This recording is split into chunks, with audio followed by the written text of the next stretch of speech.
નમસ્કાર વિદ્યાર્થી મિત્રો, ઇંગ્લિશ વિથ આશિષ શર્મા તમારું બધાનું સ્વાગત છે।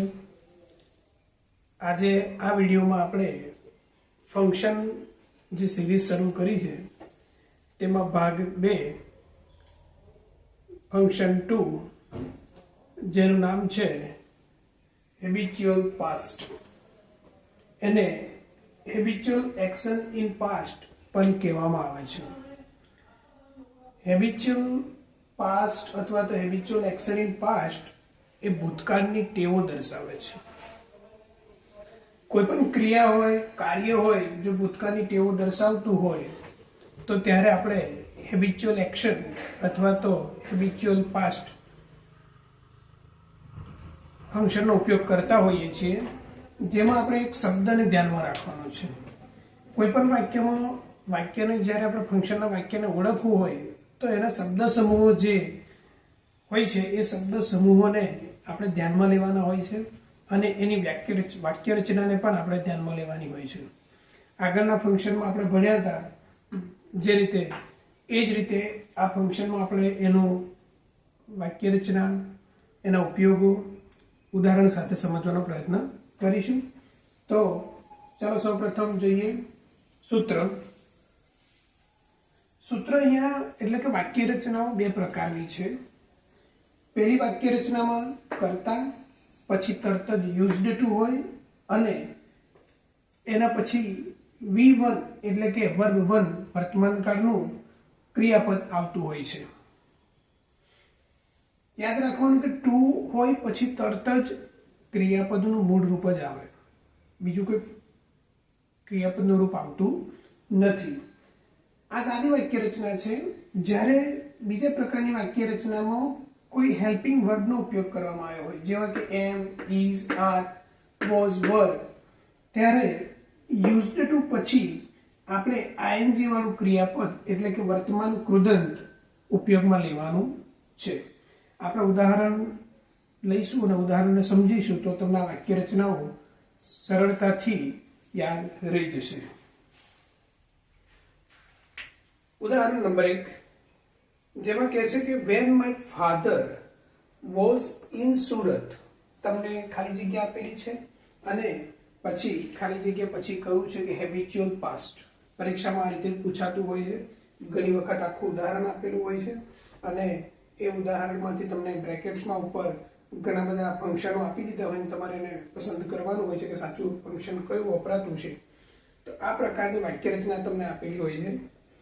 ભાગ વાક્યનો પહેલો છે જે when થી શરૂ થયો છે। આ વાક્ય ઘણી વખત પાછળ પણ હોય છે ને જે આપણે ફંક્શનનો ઉપયોગ કરવા વાળું વાક્ય હોય આગળ પણ હોય છે, બરાબર? એટલે આપણે માત્ર વાક્ય રચના ધ્યાનમાં લેવાની છે।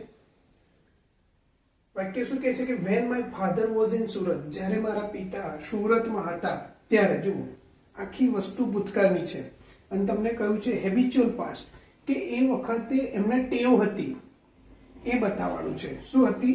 ટેવ। તો શું આપણે લખીશું કે when my father was in Surat તો he used to, જુઓ પહેલા શું આવશે? કરતા।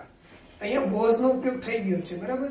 તો was આવી ગયું પછી તરત જ આપણે વાપરીશું used to, બરાબર? used to પછી eating, કેમ કે was were આવી જાય પછી ing ક્રિયાપદ આવે છે તો he used to eating dhokla. અહીંયા તમે કોઈ પણ શબ્દનો ઉપયોગ કરી શકો છો। તો બે પ્રકારના વાક્ય રચના તમારે યાદ રાખવાની છે। એક, કરતા પછી used to હોય તો તરત જ વર્તમાન કાળનું ક્રિયાપદ મૂકવાનું। કરતા પછી કોઈ હેલ્પિંગ વર્બનો ઉપયોગ કરવામાં આવ્યો હોય, જેવા કે એમ, ઇઝ, આર, વોઝ, વર, તો તમારે યુઝડ ટુ પછી આઈએનજી ક્રિયાપદનો ઉપયોગ કરવાનો હોય છે। હવે આપણે ઉદાહરણ નંબર 2 જોઈશું। ચાલો હવે આગળનું ઉદાહરણ જોઈશું। ઉદાહરણ number 2, during my childhood I was, ખાલી જગ્યા છે પછી આપણને કહ્યું છે કે હેબિચ્યુઅલ પાસ્ટ, એટલે હેબિચ્યુઅલ પાસ્ટ હોય કે હેબિચ્યુઅલ એક્શન હોય, કોઈ પણ શબ્દ હોય આપણે યુઝડ ટુ નો ઉપયોગ કરવાનો છે। તો આપણને અહીંયા કરતા આપી દીધો છે, વોઝ પણ આપી દીધું છે, તો ડાયરેક્ટ આપણે શેનો ઉપયોગ કરીશું? Used to. તો હું નાનો હતો ત્યારે હું શું કરતો હતો, મને ટેવ હતી કરવાની. તો આપણે કોઈ પણ શબ્દનો ઉપયોગ કરી શકીએ. Used to drink Bournvita. હું બોર્નવિટા પીતો હતો. હું જ્યારે નાનો હતો ત્યારે હું બોર્નવિટા પીતો હતો. મને બોર્નવિટા પીવાની ટેવ હતી. નંબર 3, બિફોર હિઝ મેરેજ, લગ્ન પહેલા. રામ. રામ પછી તરત જ શું મૂકીશું? યુઝડ. યુઝડ ટુ કશું પણ તમે વાક્ય મૂકી શકો છો. એવું નથી જરૂરી કે રામ આમ જ કરવું. રામને કોઈ બી ટેવ હોય એ દર્શાવી દેવાની. તો રામ યુઝડ ટુ શું લખીશું? તો કે ઈટ. શું ખાતો હતો? તો કે દાલ બાટી. હવે નથી ખાતો. પહેલા લગ્ન પહેલા રામ દાલ બાટી ખાતો હતો, એને ટેવ હતી. હવે કદાચ ઓછી કરી નાખ્યો હોય, કદાચ ના બી ખાતો હોય. Number 4, when he was in college, જ્યારે તે કોલેજમાં હતો. તો કોલેજમાં હતો તો શું કરતો હતો?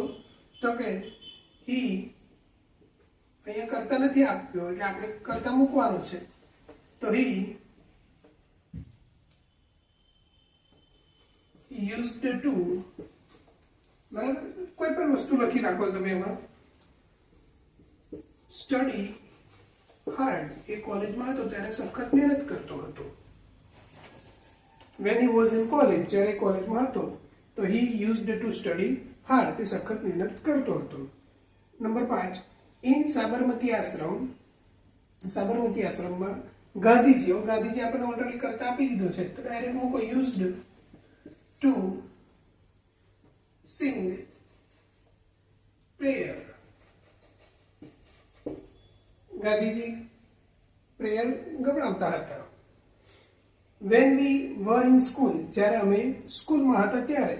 we ઓલરેડી કરતા આપી દીધો છે તો તમારે લખવાનું છે we used to fight each other.